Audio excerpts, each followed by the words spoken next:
Greetings to you. I'm Keith Massey. In this video, we'll continue our exploration of Latin expressions, mottos, and abbreviations worth knowing. If you're studying for the National Latin exam, these are in the syllabus for the Latin 1 exam. In upcoming videos, I'll explore other quotes from previous year's tests as well. A well-known Latin quote is "Veni, vidi, vici," meaning I came, I saw, I conquered. Julius Caesar reportedly wrote these words as a short message back to Rome to describe his quick and decisive victory in 47 BC at the Battle of Zela against King Pharnaces of Pontus. Now, if you study very hard, you might graduate summa cum laude, meaning with highest praise. I don't know what the exact grade cutoff is. I suppose it depends on your school, but it's basically A+ work. Note that when Latin adds an adjective to a word governed by a preposition, Latin likes to put the adjective ahead of that preposition. That's why it's summa cum laude and not cum summa laude. Another phrase like this, worth knowing if you study Latin, is Magna cum Celeritate, with great speed. And so, just below summa cum laude is magna cum laude, with great praise. Just below that, still something to be proud of, is cum laude, with praise, all by itself. Another Latin phrase worth knowing is per annum, meaning for each year, or per year. You could use this phrase, for instance, to say, I make $100,000 per annum. Well, maybe you can say that. I mean, I'm a high school Latin teacher. I sure don't. Perhaps more common than per annum is the phrase per diem, per diem. This is usually used to describe a sum of money given to someone for each day, per day, for their daily expenses.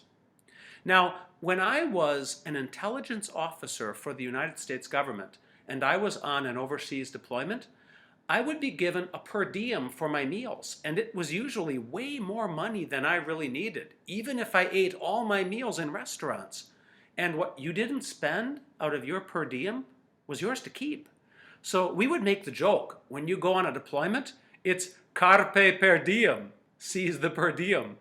You get it? Because the original phrase is carpe diem. Anyway, all right, moving on. We have several Latin abbreviations that are very commonly used in English. For example, the abbreviation of "for example" is E.G. This is short for Exempli Gratia, literally, for the sake of example. Another one is the abbreviation I.E., which is short for id est, meaning that is. In fact, that one is so common that people will even use it in speech. Someone like me might say, I'm from the greatest state in the Union, i.e. Wisconsin. When we refer to years, we use the conventions BC and AD. BC is an English abbreviation of before Christ. AD, however, is an abbreviation of the Latin phrase Anno Domini, meaning in the year of the Lord. If you want to be strict about it, you are supposed to put AD before the year. So it is right now AD 2015. BC would come after the year, but many people put AD after as well. The system of Anno Domini was invented in AD 525 by a monk named Dionysius Exiguus. He did the best he could with available literature, but he was probably off by some years, such that scholars think Jesus was most likely born in 4 BC.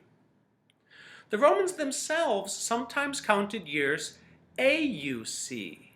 This is an abbreviation for Ab Urbe Condita, literally, from the city having been founded. Rome was founded in 753 BC. So the year 653 BC would be 100 A.U.C., Ab Urbe Condita. A final abbreviation for this video, very important to a knowledge of the Romans, is S.P.Q.R, which is short for Senatus Populusque Romanus. This means the Senate and the Roman people. This is essentially the name of the Roman government. For more Latin language videos and resources, visit my website, keithmassey.com. Gratias tibiago.